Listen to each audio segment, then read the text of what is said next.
Bola ko'rolmasdan oldimga urushib keladigan er-xotinlar bo'ladi. Bola ko'rolmasdan oldimga urushib keladigan qudalar bo'ladi. Bola ko'rolmasdan hatto ba'zi bir qudalar, ya'ni kelinning onasi, otasi, boshqalar kuyovini aybini aytib oldimga keladi-da, to'g'risini ayting, nima gap so'z, bizga hech kim aytmayapti, qizimizni yashataylikmi, yashatmaylikmi degan gaplar bo'ladi-da. Keyin ba'zi holatlarda ayollar naborot shuna deb keladi, shu erimda bola bo'lmayapti, men ajrashmoqchiman, boshqa qilmoqchiman deb turib har xil holatlar bilan kelishadi. Odatda shunaqada savol beraman hammasiga. Shu ikkala yosh birga yashashi uchun farzand shunaqa muhimmi deyman.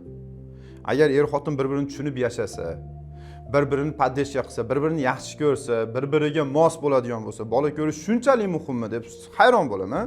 O'zimda ham shu narsa savol ichimdan chiqadi. Nahotki bola ko'rish shu oilani hamma narsa shunga bog'lanib qolgan bo'lsa, masalan agar bola ko'ra olmaydigan bo'lsa, bitta farzand asrab olsa ham, ba'zi o'zini bolasidaqa katta qilsa bo'ladi-yu deyman. Masalan bizda o'zbekchilikda shu narsa bor, masalan kelinda aka-ukalari yoki bo'lsa kuyovda aka-ukalari farzand bersa, uni bola qilib boqsa, naborot savob bo'ladi ham deyman. Deb tushuntiraman-da, ochig'i bitta eng katta nyuansni o'ylamasdim ekan. Bitta juda ham muhim nyuans bor ekan. Uni bitta yaqinda bemor keldi, shunaqa chiroyli tushuntirdi. To'g'risi, shu paytgacha shuna fikrlaganimdan o'zim uyalib ketdim. Shuna dedi, bemorda azospermiya urug'i 0. 10 yildan oshgan uylanganiga. Urug'i 0 ligini bilgandan keyin hamma narsa qilib ko'rgan. Hattoki chet davlatga borib, tez operatsiyasini o'tkazgan, moyaklardan urug' izlaydigan, urug' chiqmagan. Urug' chiqmagan bo'lsa ham o'sha chet davlatga borgan, aynan Turkiyaga borganda keyin qaytib kelgandan keyin yana lecheniya olsam bo'ladi dedi. Boshqa dedi. Oxiri shu internetda videolarimizni ko'rib, oxiri qabulga keldi.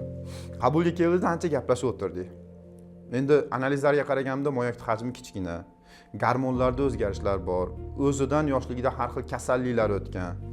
Endi shularni hammasini tushuntirib turib, aytdim, endi mendan yosh katta ekan, aka, shuncha yil yashayapsiz. Xotiningiz bilan birga yashaysiz ekan mana. Xotiningiz ajrashib ketmabdi desam, yo'q, men xotinim bilan zo'r chiqishaman, xotinim meni podдержка qiladi dedi. Nima bola baqib olmadinglar? Desam, yo'q, bola ham baqib oldik dedi. Sizga mana shu Turkiyaga boribsiz, operatsiya qildiribsiz, urug' chiqmabdi, baribir yangilik bo'lsa kelaman deyapsiz. Nimaga, nima maqsadda? Shu o'zingizni bolangiz bo'lish shart emas u, mana Xudo taolo endi shunaqa yaratgan ekan sizni. Shunaqa dard bergan ekan deb tushuntirishga harakat qildim-da. Harakat qilsam, keyin aka yomon chiroyli gap gapirdi. Boburjon dedi, men bolani o'zim uchun emas, xotinim uchun xohlayapman.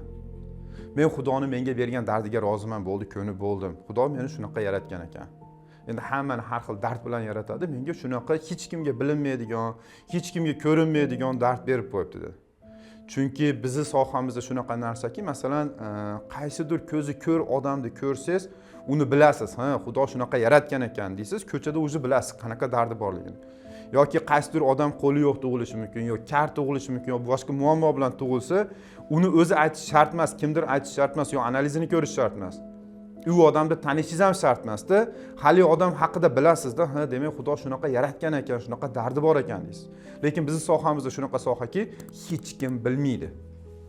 Eng yaqin do'sti ham, eng yaqin qarindoshlari ham. Ba'zi holatlarda o'zini ota-onasiga aytgani, hali nima desa bo'ladi? Uyatadi deymizmi, qo'rqadi deymizmi? Shunaqa dardda odamni ichiga yutadigan. Endi bu akada ham xuddi shunaqa ekan. Men dardimni bilaman, deyapti. Mayli, men shunga ko'ndim.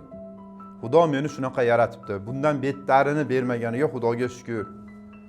Men dardimga mingdan ming roziman, taqdirimga roziman, lekin xotinim uchun harakat qilyapman dedi.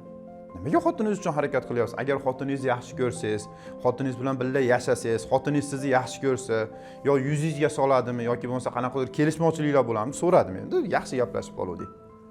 So'ruvdim, shunda aytdi, "Yo'q Boburjon, xotinim shu paytgacha biror marta meni kasalimni yuzimga solmagan" dedi. Biror marta seni kasalligingni deb bola ko'ra olmayapmiz, seni kasalliging deb unaqa bo'lmayapmiz demadi. Naborot har doim meni ko'nimga qaradi. Hatto bugun shu yerga kelayotganimda ham dadasi, "Nima qilasiz? Bitta bolamiz bor. Nima qilasiz? Yana o'zingiz qiynab, nimadir umid qilib, boshqa qilib. Bo'pti, Xudo shunaqa yaratgan ekan. Baxtli yashayapmiz u" debdi xotini. Shunaqalik yaxshi ayol ekanda. Lekin o'shanda ham xotini uchun kelyapti ekan. Keyin hayron bo'ldim yana. Nima? agar xotiningiz siz bilan urushmasa, naborot sizni poddeshka qilsa, naborot sizni ko'nglingizga qarasa, siz kasalligingizni tan olgan bo'lsangiz, siz musulmon bo'lsangiz, dardingizga iqror bo'lgan bo'lsangiz, nima uchun yana kelyapsiz deb so'radi. Chunki dedi, har bitta qiz bola yoshligida hali qo'g'irchoq o'ynaydi dedi. Rostdan ham qizlarimizni o'ylasak, masalan, kichkinalikdan qo'g'irchoq o'ynab, beshikka bo'ylab yoki boshqa qilib, har bitta qiz bola yoshligidan hali kelinchak bo'lib ko'radi. Videolarda ko'ramiz. Har bitta qiz bola yoshligidan qo'g'irchoq o'ynab ko'radi. Har bitta qiz bola baribir bu genetika shunaqa yaralgan, men ona bo'laman degan narsani his qilish uchun yashaydi. Har bitta qiz bola turmushga chiqqanda o'zi erkak kishi ham shunaqa, lekin biz erkak kishimizda ko'proq ishimizni o'ylaymiz, boshqani o'ylaymiz. Lekin har bitta qiz bola turmushga chiqqanda men ona bo'laman, bolalarim bo'ladi, bolalarim katta qilaman, homilador bo'laman, boshqa bo'laman. Asosiy xolasa xolamasa men zo'r bo'lib advokat bo'laman deydimi? Zo'r bo'lib doktor bo'laman deydimi? Zo'r bo'lib bilmadim, luboy soha bo'ladigan bo'lsa ham, lekin albatta uni oldida ona bo'laman degan gapi bo'ladi. Biz o'g'il bolalarda bo'lmasligi mumkin. Masalan, men zo'r doktor bo'laman, zo'r masalan uchuvchi bo'laman, zo'r advokat bo'laman, hokazo hokazo.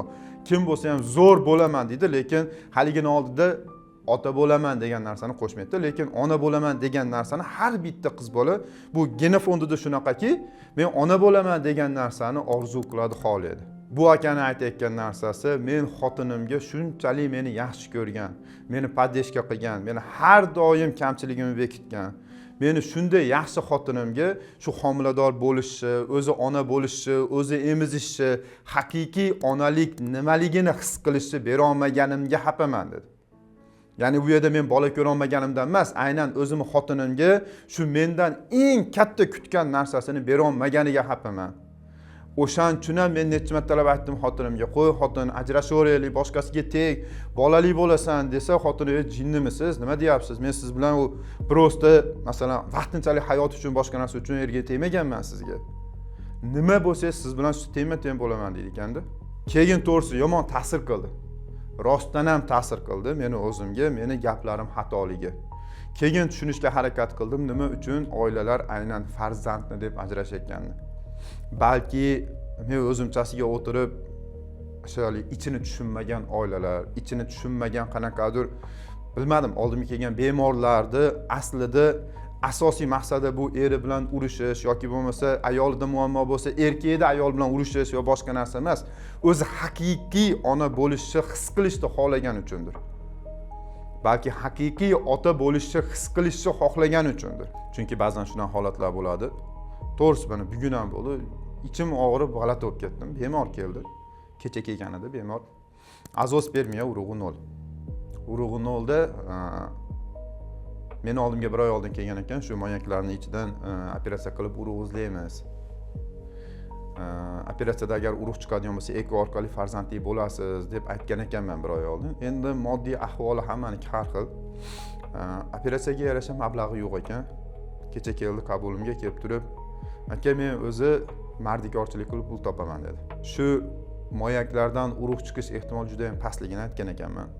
Sababi bu yerda gormonlarda o'zgarish bor. Moyakning hajmi kichkina, bundan tashqari bir nechta qo'shimcha kasalliklari bor. Mardikorchilik qilib pul topaman. Yigit bo'lib, erkak bo'lib, o'zim uchun olgan yagona mashinam bor edi, Matiz dedi. Shuni sotib keldim aka oldingizga dedi. Shu operatsiyani qilib bering. Agar urug' chiqadigan bo'lsa, Xudoga tavakkal. Urug' chiqmaydigan bo'lsa, qachondir shu narsani qilib ko'rmaganman-da degan armon bilan, afsus bilan yashamaydi. Ta'sir qildi. Biz hayotda har xil odamlarni ko'ramiz. Rostdan. Shunday oilalar bo'lgan.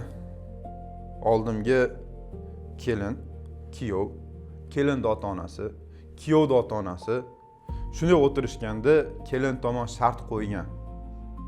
Hozir operatsiya qilasan, urug' chiqsa qizim yashaydi. Urug' chiqmasa shu yerda o'zdan ajrashtirib olib ketaman degan. Bilmadim. Qaysi biri to'g'ri, qaysi biri noto'g'ri, odatda baribir tashqaridan turib bu narsani to hali o'zini tanasi bilan his ko'rmaguncha odam baribir aniq bitta gap gapira olmaydi ekanda. Endi bu gapim bilan masalan bu ajrashtiraman, boshqa qilaman deganlarda ham haq, bular to'g'ri demoqchi emasman. Lekin demoqchi bo'lgan narsam farzand ko'rishda muammo bo'layotgan erkaklar. yoki farzand ko'rishda muammo bo'layotgan ayollar faqat o'zinglarni o'ylamasdan o'sha imенно erkaklarda ko'proq bo'lar ekan, ayolinglarni ham ichki kechinmalarini, ayolinglarni ham yoshligidan o'zi orzu qilgan, o'zi his qilishni xohlagan narsasi borligini hisobga olinglar. Chunki baribir biz erkakmizda ko'p narsani ko'chaga chiqamiz, oshna-og'ani bilan g'am, g'ussani, boshqani shunday yengib yuboramiz. Shunday ko'chaga chiqib bir marta aylanib kelib, yozilib kelaveramiz. Lekin uyda ayollar u yoshligidan orzu qilgan narsasiga yeta olmagandan keyin xohlaydimi, xohlamaydimi, yuragini bitta chekasi ozgina kemtik bo'lib qolib ketadi. Xudoga shukr, bugungi kunda ko'p narsaning imkoni bor. Bemorimizga ham variantlar aytdik. Hatto urug' chiqmagan holatda ham shu gormonal terapiya qilish mumkinligini boshqasini aytdik. Natijasini Xudo xolasa ochig'ini aytaman, men ham o'zimdan kutyapman, Xudodan so'rab zo'r natija bo'lsin. Shu